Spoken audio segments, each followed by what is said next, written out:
मैथिलीक समस्त स्नेही अनुरागी श्रोताके राजीवक नमस्कार। श्रोतागण साहित्यिक यात्राके नव करी लऽ कऽ आइ पुनः हम अपना यूट्यूब चैनल मैथिलीक स्नेहीके माध्यमसँ अहाँ सबके समक्ष उपस्थित भेलहुँ हँ। आजुक जे ई कथा यात्रा छै, एहि कथा यात्राके सूत्रधार छथि डॉक्टर शेफालिका वर्मा। डॉक्टर शेफालिका वर्मा मैथिली साहित्यमे बहुत किछु लिखने छथिन। हालाँकि वो हिंदी साहित्यके प्रोफेसर रहथिन, परञ्च मैथिली साहित्यसँ आगाद प्रेम हिनको लेखनी जे छै से मैथिली साहित्यमे खूब चलल छै, खूब अखनो अनवरत लिखते रहै छथिन। आब तऽ अवकाश प्राप्त कऽ लेने छथिन। हिनका बारेमे किछु बतबऽ चाहै छी। हिनकर नाम डॉक्टर शेफालिका वर्मा, हिनकर पतिके नाम स्वर्गीय ललन कुमार वर्मा। शिक्षा हिनकर MA PhD हिंदी आ SNSRKS कॉलेज सहरसा बिहारसँ ई अवकाश प्राप्त केने छथिन। हिंदी विभागाध्यक्ष रहथिन। तऽ बेस आजुक जे ई कथा यात्रा छै, एहि कथा यात्रामे आइ एकटा महिला हस्ताक्षरके हम रचना राखि रहल छी। एहिसँ पहिनहियो कए गोट महिला हस्ताक्षरके रचना राखल गेल अछि। आइ हिनकर एकटा रचना संग्रह हमरा भेटल। रचना संग्रहके नाम छियै मोहपास। तऽ मोहपासमे सँ आइ एकटा रचना हम अहाँ सबके समक्ष राखि रहल छी। रचनाके शीर्षक छियै अपार्टमेंटी संस्कृति। अपार्टमेंटमे लोक जे जीवै छै, शहरमे अपार्टमेंटमे जीवै छै, सबके अपन अपन अपार्टमेंट छै। अपार्टमेंटमे अपना रिजर्व छै, अपना गैलरी छै, अपना ओ बालकनी छै, अपन रूम छै, अपन डाइनिंग एरिया छै, सब चीज छै। अपन ओहिमे लोक जे छै से अपन ओझरायल रहै छै। तऽ ओहिपरमे ई किछु लिखने छथिन श्री शेफालिका वर्मा जी आदरणीय।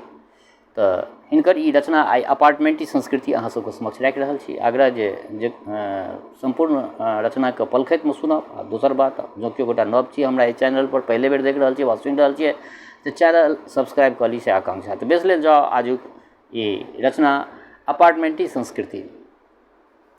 बालकोनीमे रेलिंग पकड़ने चैती ठाढ़ छली।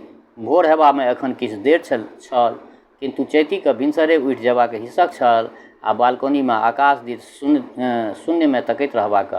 छातीसँ एक एकटा साँस जेना हार तोड़ि तोड़ि निकलैत छल। जाहि दिन कॉलेजमे छुट्टी होइत छल तऽ ओकरा अपन जिनगी पहाड़ बुझा पड़ैत छलै।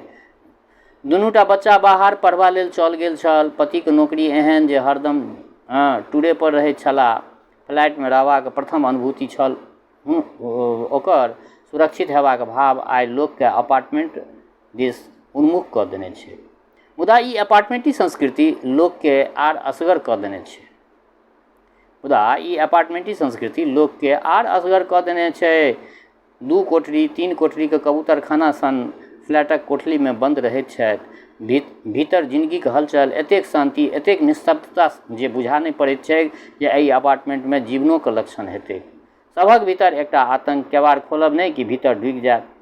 जेना दरवाजा पर बंदूक चक्कू नेने सदिखन केओ न केओ ठाढ़ हुए। हँसी लागि जाइत छल चैतीके। आतंकित ओकरो मोन रहैत छलै।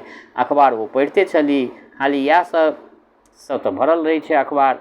जाहि समाजमे दहेज बड़का अपराध मानल जाइत छल, आइ ओ अपराध गौण भऽ गेल आ हिंसा, बलात्कार, अपहरणक बोलबाला भऽ गेल छै।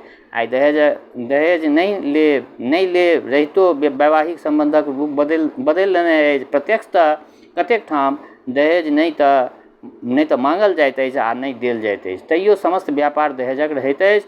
दहेजक एकटा शक्तिशाली निर्गुण रूप लए लेने अछि। सोचिते सोचिते चैतीके सुरूजक प्रथम रश्मिक आगमन देखा पड़लै। कनिक काल लेल अपार्टमेंटक जिनगी बाहर आबि एकटा हलचलमे परिवर्तन भऽ गेल। कतहु दूधवाला कोनो फ्लैटक दरवाजा खटखटा रहल छल तऽ कतहु स्कूलक रिक्शावाला कोनो बच्चाके नाम लऽ कऽ चिचिया रहल छल। गेट लग जाकऽ दुहैत दूधवालाके बर्तन अनबाक लेल शोर पाड़ि रहल छल तऽ सामनेमे किराना दोकानवाला शटर खोलि दोकानक अगुआर धो रहल छल। कोनो फ्लैटसँ बच्चा सब टाटा बाय बाय करैत स्कूल ड्रेसमे बस पकड़बा लेल भागि रहल छल। एकटा फ्लाइटसँ एकटा वृद्धा आस्ते आस्ते सीढ़ी उतरि नीचाँमे टहलबा लेल जा रहल छली। चैती ई सब रोज रोज देखैत रहैत छली। ई कलरव समस्त वातावरणमे हबगब करैत विलुप्त भऽ जाइत छल। ओकरा मोन पड़ि जाइत छै जे अपन गामक अंगना, तुलसी चौरा, बाध बोन सबसँ बेसी मोन पड़ैत छलै ओहि सम्बन्ध सभक जे सुख दुख नोर बिंह सब आकाश अंधकार में छाहरि जकाँ संग संग चलैत छल। जिंदगी जीवामे एकटा शक्तिक काज करैत छल। काकीक हाथक ठकुआ पिरिकिया खजूरी पाबनि तिहार में रंग आनि दैत छल। बियाह दानक उमंग सन प्रतीत होइत छल। आब न हवेली भेटैत अछि, न दादा दादी काका काकीक स्नेहसँ रचल बचल संयुक्त परिवारक सुरभि। घरक नाम आब अपार्टमेंटी फ्लैट लऽ लेने अछि आ परिवारक नाम हम दुनू, हमर दुनूके परिभाषित रूप स्वरूप। की मिथिला की मैथिलानी सबटा सभ्यता संस्कृति शहरक जीवनमे ओझरा गेल अछि। एक दिन चैती असगरे बैसल छली, केबाड़ खुजल छलै। ओहि वृद्धाके पुतौह आ बच्चा सब एकटा आक्रोशक संग हमहूँ सब किटी पार्टी करब, एकटा ग्रुप मोने मोन हंसैत एकर सभक तमाशा देखैत रहे। एकरा सबके अपनामे झगड़ा होयत तऽ मजा आत, कारण जे एहि प्रकारक नारी दोसर नारीके बढ़ल चढ़ल प्रदर्शनके बर्दाश्त नहि कऽ पबैत छै, जे कालांतरमे महाफुदगीके कारण बनि जाइत छै। चैती कोनो ग्रुपमे नहि छली, अपन ग्रुपमे ओ असगरे छली। तेँ ओकर सम्मानपूर्ण अपार्टमेंट कहल जाइत छलै। ओ बालकनीसँ चुपचाप आसमानक संगे दुनियाके रंग बदलैत रूपके निहारैत रहैत छली। रोज रोज ओहि वृद्धाके टहलैत देखैत छली। उगैत सूरजक ललिमामे ओकर चेहराके झुर्री सब पर डूबैत सूरजक सियाह ललिमा पसरल रहैत छल, किंतु ठोर पर अनचिन्हारो लेल मृदु मुस्कान। कतेक बेर टहलैत काल चैतीसँ भेँट भऽ जाइत छल तऽ चैतीके प्रणामक उत्तरमे मृदु मुस्कानक संग पूछैत छली, नीके छी ने बेटी। चैती निहाल भऽ जाइत छली, वात्सल्यक गंगोत्री पाबि। कहियो काल ओ अपन 5-6 वर्षक पोता सुदीपक संग सेहो टहलैत छली। सुदीप ओकर आँगुर पकड़ि उछलि कऽ टहलैत छल कि अपन दादीके टहलाबैत छल। ई के बुझि सकैत अछि जीवनक संध्या काल अपन बेटा पुतौहके संग बितेनाइ की व्यवस्था थिक कोनो माताके लेल। कतेक वर्ष उल्लासक संग ओ बेटाक जन्म पर आनंद मनौने हेती। दूध पियाबैत काल एहि बेटाक लेल कतेक सपना देखने हेती। आइ ओहि बेटाक घरमे उपेक्षित पड़ल अपनासँ अपनाके सम्हारैत सभक जिंदगीमे ई दिन अबैत होयत। स्यात संबंधक निर्वाह की मामूली बात थिक। एकटा माय बाप 8 बाल बच्चाके पोसि सकैत छथि ता देखैत छथि संजनाके अबैत। आउ संजना, कोना मोन पड़ि गेलहुँ। संजना यानी ओहि बूढ़ीके पुतौह। आइ हमरो मोन नहि लगैत छल, अहाँके दुआरि खुजल देखलहुँ तऽ चलि एलहुँ। चैती चाहक पानि चढ़ा गप करैत रहली। अहाँके सासू माँ तऽ सब दिन भोरे भोर टहलैत छथि, बड्ड नीक लगैत अछि हुनका देख कऽ। केहन मोन रहैत छनि आब। संजना मुँह बिचकाबैत बजली, सब किछु तऽ ठीके छै दीदी, किंतु अहाँ तऽ जानिते छी फ्लैटमे जगहे कते रहै छै। हुनका संग पुरान धुरानसँ भरल बड़का बड़का स्टीलवला बक्सा संदूक व्यर्थ पड़ल रहै छै। कहै छियनि माँ ई सब हटा देथुन, व्यर्थ जगह छकने छै। लगले बजैत छथि, नहि ई सब बियाहक निशानी थी। हमरा कतेक सेहनता होइत अछि, घर एना सजाबी ओना सजाबी, हम की करी, हम तऽ फटोफनमे पड़ल छी। सरिपो ई समस्या सभक संग छल।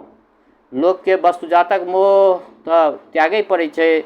चाहक संग बिस्कुट दैत चैती बजली, नहि दीदी रोज रोजक किछु किछुसँ आजिज भऽ गेल छी। एम्हर हमर समान अलग अछि, हमसब की हुनक बियाहक निशानी नहि छी। संजनाके जेना कतेक दिन बाद केओ भेटल छल जकरा लऽ ओ अपना मोनक कुंठा निकालि रहल छली।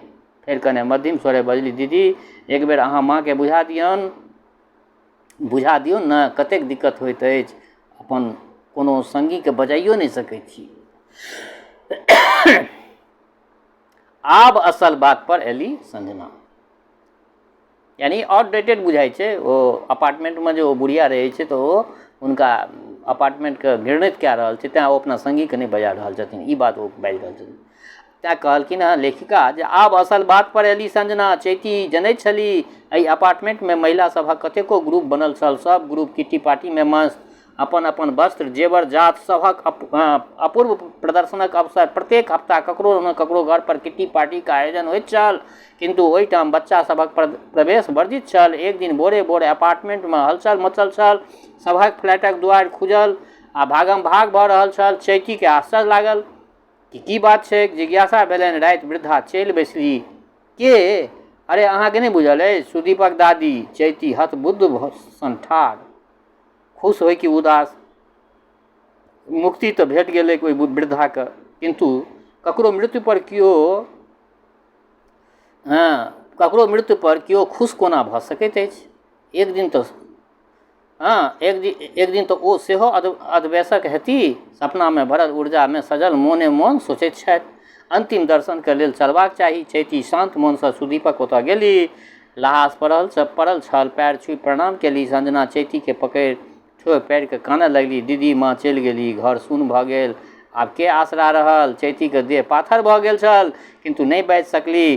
सुदीपक पिता एक कातमे मुरूत बनल ठाढ़ छलाह, पत्नी दिस टुक टुक तकैत। पता नहि बाल्यकालक स्मृति मेघ सन घेरायल छल, आँखिमे किछु बुन्न छलैक आयल छल। सब केओ राम नाम सत्यके मध्य लहास सब केओ राम नाम सत्यके मध्य लहास उठबऽके लेल आबि गेल। महिला सब अपन अपन फ्लैटमे घुसि गेली। संजना नीचाँसँ गार्डके बजाय सबसँ पहिले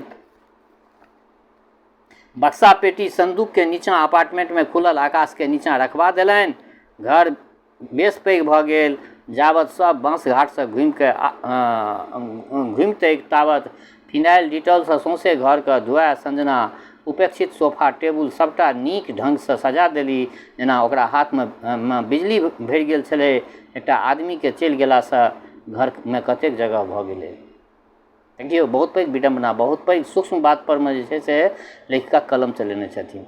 एकादशा द्वादशाक दिन नीचाँ समियाना सब लगा धूमधामसँ कार्य सम्पन्न भेल। वृद्धा माँके फोटो टेबुल पर राखल, धूप दीप जरैत, हल्लुक रंगक साड़ी माथ पर रखने अश्रुपूरित नयनसँ संजना बुजुर्ग सब लग एके बात बजैत छली जे ओ अनाथ कऽ देलनि हमरा सबके। देखियौ कथनी करनीमे कतेक अन्तर छै।